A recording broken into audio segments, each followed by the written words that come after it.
वांद्रे पूर्व विधानसभा मतदारसंघामध्ये आज दुपारी 12 वाजता उपमुख्यमंत्री अजित पवार यांची जाहीर सभा पार पडणार आहे आणि या सभेच्या निमित्तानं पहिल्यांदाच काँग्रेसचे आमदार झिशान सिद्दीकी हे राष्ट्रवादी काँग्रेस पक्षाच्या व्यासपीठावरती पाहायला मिळतील।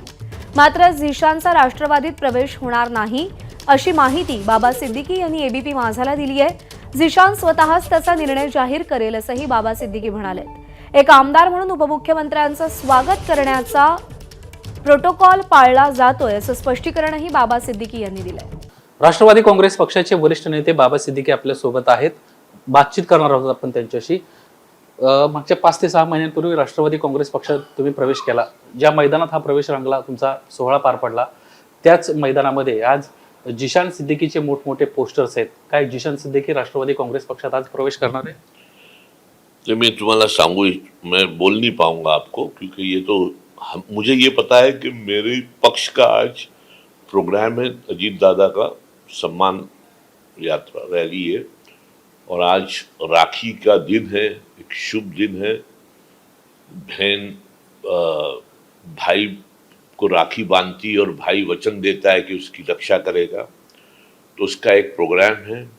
और जाहिर बात में कि अगर आमदार यहाँ का है और लाड़की बहनी जैसी स्कीम जो अजीत दादा और मुख्यमंत्री जी ने और उप मुख्यमंत्री जी ने लाए हैं, तो मैं समझता हूं कि हमारे यहाँ के जो मतलब उसके मतदार संघ के जो लोग हैं उनको उसका फायदा हुआ है। तो अगर उप मुख्यमंत्री जी आते हैं अपने मतदार संघ में, तो एक आमदार उसका स्वागत करना मतलब एक नेचुरल बात है, जहां तक मैं समझता हूँ। एखाद्या आमदारानं एखाद्या पक्षाच्या किंवा राज्याच्या उपमुख्यमंत्री पदावर बसलेल्या व्यक्तीचं स्वागत करणं ही गोष्ट वेगळी आहे। मात्र झिशानचे ज्या पद्धतीनं पोस्टर्स लावलेत हे सगळे राष्ट्रवादी काँग्रेस पक्षाचे जे गुलाबी रंगाचे बॅनर्स आहेत, त्या बॅनर्सवर ईशानचे सगळीकडे फोटो आहेत। गुलाबी रंग तो सर्वांचे है, ऐसा तुम्ही सांगू शकत नहीं। तुमने भी गुलाबी पहना है तो तुम भी राष्ट्रवादी ज्वाइन किया क्या? ऐसा थोड़ी होता है। ठीक है, उनका कोई वो मेरे हिसाब से झिशान सिद्दीकी का जवाब झिशान सिद्दीकी देगा तो अच्छा है। वो सम्मानीय आमदार है, अभी आता ही होगा, तो आप उनसे ही पूछ लीजिए उसकी क्या इच्छा है। आगामी विधानसभा निवडणुकीमध्ये पुन्हा एकदा राष्ट्रवादी काँग्रेस पक्षाचा उमेदवार म्हणून झिशान सिद्दीकी निवडणुकीला सामोरे जाणार आहे का? मी तुम्हाला काय सांगतो, ते येणार आहे, 2 मिनिटला येणार, थांबा आणि तुम्ही त्यालाच विचारा। आज दिवसभरात कशा पद्धतीने तुम्ही नियोजन केले? अजित पवार कुठं जाणार आहेत, कोणाकोणाशी संवाद साधणार आहेत, काय प्लॅन आहे? आम्ही ते अजित पवार जे जाणार आहे ते मतलब यहाँ के आमदार को पता होगा। हमको तो कहा गया है कि कलानगर में आएंगे हम, वहाँ से शायद बाइक रैली होगी, फिर स्वागत होगा अजीत दादा का, वो हिसाब से कार्यक्रम होगा। अभी आमदार जी आएंगे, वो आपको बता देंगे। राष्ट्रवादी काँग्रेस पक्षात तुम्ही ज्यावेळेस प्रवेश केला त्यावेळेस सांगण्यात आलं होतं की शाहू फुले आंबेडकरांचा विचार आम्ही सोबत घेऊन चाललोय, म्हणून आम्ही चाललेलो आहोत। वक्फ बोर्डाचा मागच्या काही दिवसांमध्ये ज्या चर्चा सुरू झालेल्या आहेत, राष्ट्रवादी काँग्रेस पक्षानं अजूनही भूमिका जाहीर केलेली नाही। तुम्ही तुमच्या पक्षामध्ये या संदर्भात सवाल उपस्थित केला का?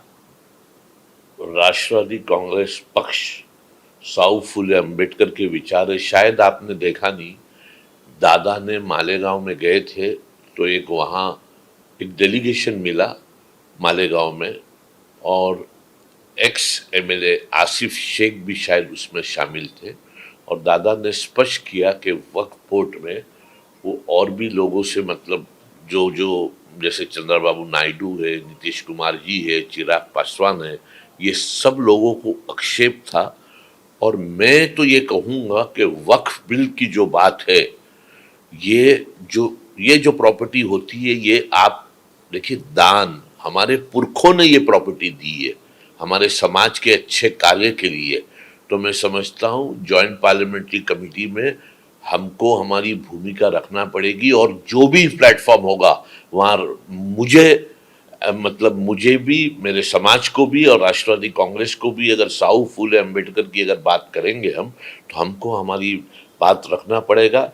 क्योंकि जैसे कि किसी का मंदिर होता है, मठ होता है, तो उसी तरह संरक्षण जब उनको भी होगा, तो वक्फ बोर्ड में भी हमारे मदरसे हैं, मस्जिद हैं, और भी हजारों एकड़, मैं समझता हूँ लाखों एकड़, 8 लाख एकड़ प्रॉपर्टी है। तो मैं समझता हूँ ये समाज की प्रॉपर्टी है, और इसमें इसके जो फाइनल पॉइंट्स पढ़ने के बाद में इसमें बाकायदा वक्फ बोर्ड की हमारी एक मीटिंग भी हुई थी, अभी उलमाओं ने बुलाए थे, मैं उसमें भी शामिल हुआ था और मैं कहा था कि मैं आपके साथ हूँ, जहां भी हमारी जरूरत होगी हम आपके साथ हैं, और राष्ट्रवादी कांग्रेस पार्टी भी उनके साथ देगी. सध्या महाराष्ट्रात ज्या पद्धतीनं घडामोडी घडत आहेत, नाशिकचं प्रकरण तुम्ही पाहिलं असेल, हिंदू जनाक्रोश मोर्चा देखील जोरदार सुरू आहेत. एकंदरीतच महाराष्ट्रातल्या दंगल सदृश्य घडणारे परिस्थिती आणि सुरू असणारे मेळावे कशा पद्धतीनं तुम्ही ह्या सगळ्या गोष्टींकडे पाहता? See, we live in Mumbai, and I am of the opinion कि everybody should coexist, और इस तरह का किसी मतलब इसको निषेध, इसकी कड़ी निंदा करना चाहिए ये जो हो रहा है. तुम्ही बोला का नितेश राणेंशी, ज्या पद्धतीने ते भाषा वापरतायत, ज्या पद्धतीने ते बोलतायत? I don't want to comment on it. मैं समझता हूँ कि इस चीज़ की जब जितना ज़्यादा आप बात करोगे तो उसको ज़्यादा वो मिलता है, तो इससे कमेंट करना अच्छा नहीं है. परंतु तुमच्या पक्षप्रमुखांशी तर बोललाच असाल ना? काय सांगितलं? तुमच्या पक्षप्रमुखांसोबत तुम्ही बोललाच असाल ना? हाँ, पक्ष प्रमुख के साथ हम इंटरनल बात करते हैं, उनके भी पक्ष प्रमुख से बात करते हैं. मतलब जो भी चीज़ होती है, जो हमारे पुरखों ने सिखाया है, एक सीमा होती है, उस सीमा में जो हमारे डॉक्टर बाबा साहेब अम्बेडकर का जो संविधान है, एक सीमा में बात करे, हर समाज को अच्छी तरह से रहे, ताकि देश फले फूले. शेवटचा प्रश्न, जिशान सिद्दीकी राष्ट्रवादी काँग्रेस पक्षाचा उमेदवार असेल की काँग्रेसचा उमेदवार असेल? तर त्याला विचारा. ते आज परत कुठे तुम्ही त्याला विचार, आत्ता येणार, 2 मिनिटला येणार, मी कसा सांगू शकत यार. Is a respected MLA and he will speak for himself.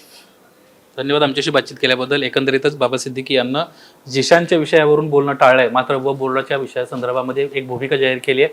या सगळ्या विषयामध्ये राष्ट्रवादी काँग्रेस पक्षानं देखील एक भूमिका घेतली आहे आणि लवकरात लवकर या सगळ्या विषयासंदर्भामध्ये अजित पवार देखील आपली भूमिका स्पष्ट करतील असं देखील त्यांना म्हटलं. कॅमेरामन अरविंद वारगेसह निलेश बुदावले, एबीपी माझा, मुंबई. एबीपी माझा, उघडा डोळे बघा नीट.